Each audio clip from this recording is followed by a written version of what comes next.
Over 1,000 prison officers who were recruited from abroad stand the chance of losing their jobs if something is not done urgently. Hi everyone, welcome back to my YouTube channel. My name remains Chinenye Eze. If this is your first time joining me, kindly hit the subscribe button if you like what I share, and then please like this video as well and leave in the comment section what your thoughts are. Today we're going to be talking about a very important topic. Like we all know that the government has been really trying to crack down immigration and to tighten immigration policies and all of that, just to make sure that there are less and less opportunities for immigrants to come into the country, so that there are jobs for people who are the locals in the country. So the prisons is one area, is one sector of the country whereby they've not been able to attract enough British nationals. So because the UK was not able to attract enough British nationals or residents into the prisons as to work in the prisons, they were then allowed, when the rules changed a couple of years ago, to bring nationals from outside of the country to work as prison officers. And now these prison officers were usually paid between 30 to 35,000 pounds a year.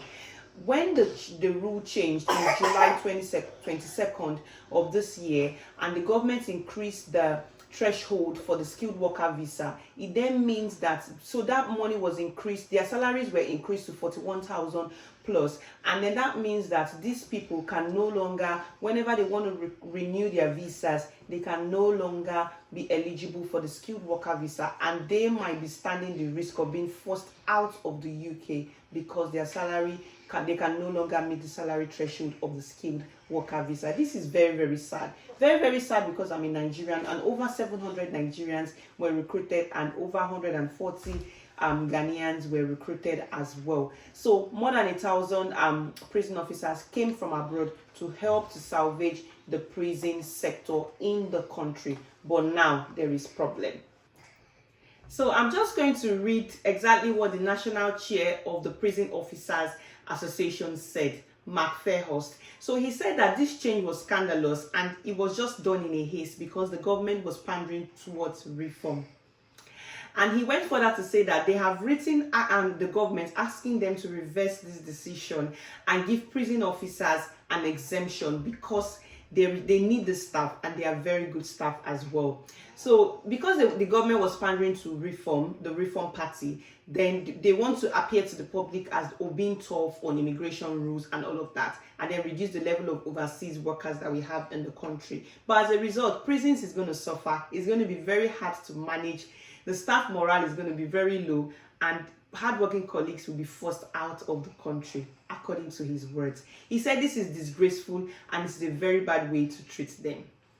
You know, my other video where I talked about use and dump, this is looking like a use and dump thing. You bring people into the country, and then after a couple of years, when it's time for them to renew their visa, you tell them, no, you can no longer renew your visa because your salary do not meet that threshold anymore. I mean, what's that? I don't get it. I think that some key workers like this should be exempt from all of this kind of rules, because if we do not have enough UK nationals who are able to meet these jobs, why exactly are we making these rules difficult? A couple or 3 years down the line, we're going to be back to exactly where we started from, and of course it's going to be like a repeat cycle again. But why do we have to get there? Why can we not just do things right? Why can we not just keep these skilled workers that we brought into the country so that they can carry on with their jobs? You know that it costs them £10,000 to be able to recruit and train one prison officer from outside of the country. Can you imagine? £10,000, and then after spending this whole money, you're sending that person back to their home country. I don't think this is right, because these people are already settled, they have their family, and they are already settled in the UK. So having to sack them and then having them to go back is just not right. It's morally wrong, and just wrong in every sense of it. I mean, I don't know what's going to happen to these people.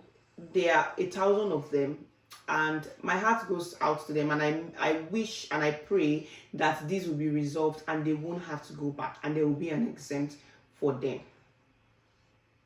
So there is a case of a prison officer, a Nigerian-born prison officer, who has lived with his family in the UK for 3 years and has been in his current prison officer job in Liverpool since February.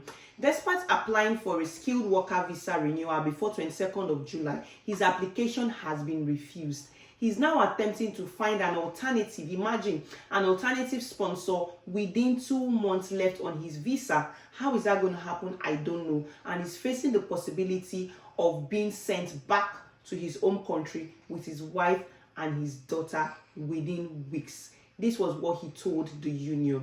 So there's a lot of cases like this, and I don't know what your thoughts are in the comment section. I've seen a lot of cases of students being forced out of the UK. Lots of things are happening. The Home Office is not smiling.